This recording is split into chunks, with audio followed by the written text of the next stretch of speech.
મારું નામ દિવ્યા છે। હું તમારા માટે એક નવી કહાની લઈને આવી છું। આજે હું તમને કહીશ કે મેં કેવી રીતે એક રિક્ષાવાળા સાથે મિત્રતા કરી અને પછી મોજ કરી। વાર્તા શરૂ કરતા પહેલા જો તમે ચેનલ પર નવા આવ્યા હોય તો ચેનલને સબસ્ક્રાઇબ જરૂર કરજો અને વિડીયો સારો લાગે તો વિડીયોને લાઈક કરવાનું ના ભૂલતા। મારી ઉંમર 22 વર્ષની છે અને આ વાર્તા ત્યારની છે જ્યારે હું 12મા ધોરણમાં હતી। ત્યારે મારી ઉંમર 18 વર્ષની હતી। હું દેખાવ માટે ઠીક ઠાક છું। અમારા ઘરના નજીક કેટલાક કૂતરાઓ રહેતા હતા અને તેમની વચ્ચે ભાદરવા મહિનાની મોજ મસ્તી થતી હતી। તેમને હું રોજ જોયા કરતી। એક વખત જ્યારે હું શાળાએથી પાછી આવી રહી હતી ત્યારે મારી પાસે પૈસા ન હતા। મારા ઘર અને શાળાની વચ્ચેનો ખૂબ લાંબો અંતર હતો અને મને દરરોજ શાળાએ જવા આવવા માટે રિક્ષા કરવી પડતી। તે દિવસે કોઈ પણ રિક્ષાવાળો મને છોડવા તૈયાર ન હતો। મેં ઘણી વિનંતી કરી કે હું ઘરે પહોંચીને પૈસા આપી દઈશ, પણ કોઈએ પણ હા પાડી નહીં। થોડા સમય પછી એક 46 વર્ષની ઉંમરનો ભાભો રિક્ષાવાળો તૈયાર થયો। હું તેની રિક્ષામાં બેસી ગઈ અને અમે ચાલવા લાગ્યા। લગભગ 3 કિલોમીટરનો રસ્તો પસાર કર્યો પછી અમે એક સુનસાન રસ્તા પર પહોંચી ગયા। અચાનક રિક્ષાની ચેન નીકળી ગયો। રિક્ષાવાળાએ રિક્ષાને એક સાઈડમાં રાખી અને ચેન ચડાવવાનું શરૂ કર્યું। જ્યારે તે ચેન ચડાવી રહ્યો હતો ત્યારે તેની નજર પગ વચ્ચે પડી। હું બેદરકારી દાખવી આરામથી બેસી હતી। પછી તે ચેન ચડાવીને રિક્ષા ફરીથી ચલાવવા લાગ્યો અને મારી સાથે વાત કરવા લાગ્યો। વાત દરમિયાન તેણે મને કહ્યું કે ઘણા બધા રિક્ષાવાળાઓ છોકરીઓને ખરાબ નજરે જોવે છે। આ સાંભળીને મારી ઉત્સુકતા વધી।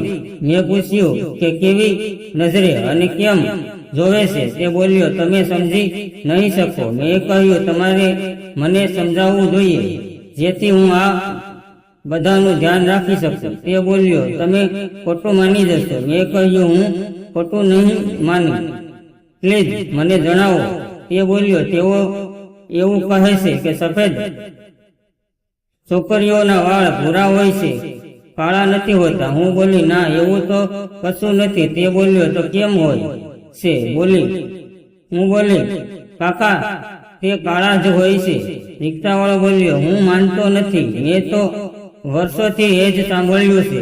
મને સમજાઈ ગયું કે તેને ઈરાદાપૂર્વક આ બધું કહી રહ્યો હતો। હવે હું પણ ઈચ્છતી હતી કે તે મારી સાથે આવી જ વાતો કરે। હું બોલી, તમે જે સાંભળ્યું હોય તે ઠીક, પણ હું તો એક છોકરી છું, મને તો ખબર છે કે કેવો કલર હોય છે। તે રિક્ષાવાળો બોલ્યો, શું તમે મને બતાવી શકો છો? હું બોલી, નહીં, તમે આ કેવી વાત કરી રહ્યા છો? થોડી વાર માટે તે કંઈ બોલ્યો નહીં। 1 મિનિટ પછી તેણે કહ્યું, જો તમે ઈચ્છો તો હું તમને મફતમાં ઘરે છોડી દઈશ। હું કોઈ ભાડું નહીં લઉં, બસ એકવાર મને જોવા દેવું પડશે। તેમ છતાં મેં સ્પષ્ટ ના પાડી દીધી। તે બોલ્યો, મારી પાસે તમારી માટે 200 રૂપિયા છે, તમે વિચારી લો। હવે મને 200 રૂપિયા મળી રહ્યા હતા તો મારી અંદર લાલચ આવી ગઈ। હું તૈયાર થઈ ગઈ અને બોલી, ઠીક છે, પહેલા રૂપિયા આપો।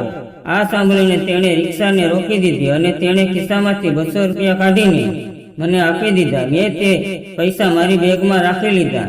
રસ્તાની નજીક જ ખેતર હતું જ્યાં કપાસનું વાવેતર કરેલું હતું। તેણે કહ્યું, ખેતરમાં ચાલો, અહીંયા રસ્તા પર જોખમ છે। હું મારું બેગ રિક્ષામાં જ છોડીને ખેતરમાં જઈને બેસી ગઈ।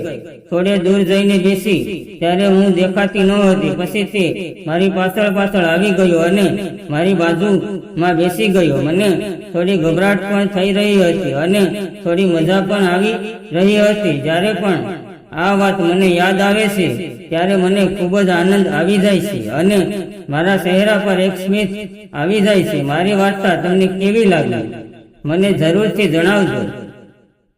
આગળ શું થયું તે બધું હું તમને જલ્દીથી કહીશ। જતા પહેલા વિડીયોને લાઈક અને ચેનલને સબસ્ક્રાઇબ કરવાનું ભૂલતા નહીં। વિડીયો પૂરો જોવા બદલ આભાર।